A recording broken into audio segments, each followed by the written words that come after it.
Some leaders follow the path, others cut the path.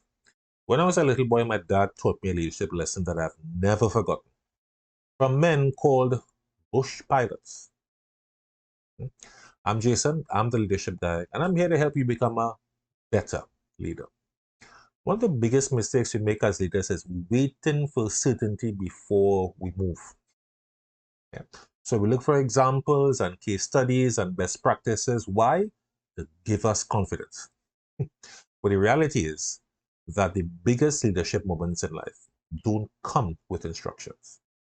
One day when I was a little boy, I asked my dad, who cut the trails in the forest?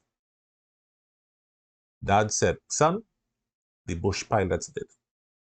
Now, when I heard the word pilots, I started thinking about airplanes. But Dad wasn't talking about planes.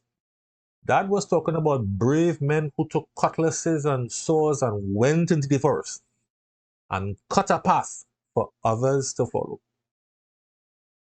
so that people coming after them could walk on the trail that they cut and go safely from one village to the next.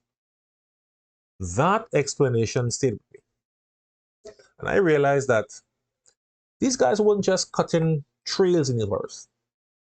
They were showing me how leadership works. Let me share with you 3 lessons we can learn here. Here's the first one. Be the first to go there. So we understand the bush pilots were men who went into the forest and cut a trail where there was none before, and so that others could travel from one village to the next safely get there. Here's a leadership lesson. Someone must be willing to go first.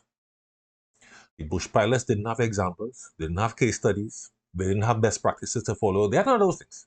They didn't even have certainty because they often weren't sure exactly what they're going to meet when they went in there. But they went anyhow. And that's uncomfortable, especially for us as leaders, because leaders typically want proof before they take action. And that might simply be the reality that we live in, my friend. But here's the truth. There are going to be times when good leadership is going to require you to do what you and nobody else has ever done before. Where you have to march to the beat of your own drum. Where you need to go into the proverbial forest and cut a trail that has not been there before. You are going to make the path, and others are going to come after and follow your path. Here's the second one. Use what you have. So the bush pilots went into the forest where no one had been before and cut a trail. That means that they didn't have a map. But it also means that they had something that was just as powerful. They had the experience, they had their knowledge of the forest and the terrain, and they had their tools at hand. And that's the leadership lesson. You already have what you need to lead. Now, you might be stepping into something that nobody has done before, but your experience, your skills, your insight, these are your guide.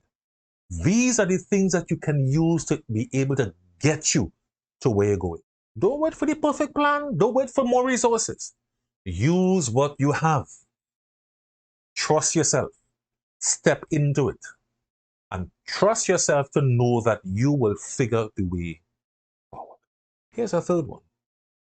Don't be afraid to fail. Even the bush pilots, as skilled as these men were, they would sometimes be swinging cutlass, cutting a trail, and hit a dead end. What's the lesson here? Failure is part of the journey. Great leaders don't give up when the plan doesn't work. They adjust, they try again, and they learn from their experience. Every misstep is an opportunity to find a better path. Every misstep is an opportunity to sharpen your skill. And every misstep is an opportunity to grow your influence. So what do these bush pilots teach us about leadership? Be the first to go there. Don't be afraid to lead. Use what you have. Trust your knowledge, your skills, and your insight. Don't be afraid to fail. Mistakes are part of the journey, not the end of it. Leadership influence isn't something that you demand. It's something that you earn by showing up, moving forward and making a path that others can follow.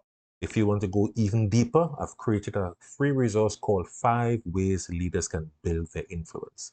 It's filled with lots of practical tips to help you grow your influence and have greater impact. The link is in the description box below. This week, pick one area of your life or work or ministry, an area that you've been waiting for permission, you've been waiting for certainty, you've been waiting for resources. Stop waiting. Step forward. Use what you have. Don't be afraid to fail. Believe in yourself, trust in yourself. You are able to do it. Take that step, move forward, and see how your influence grows and builds. Check out this video for more help in becoming a better leader. See you next time.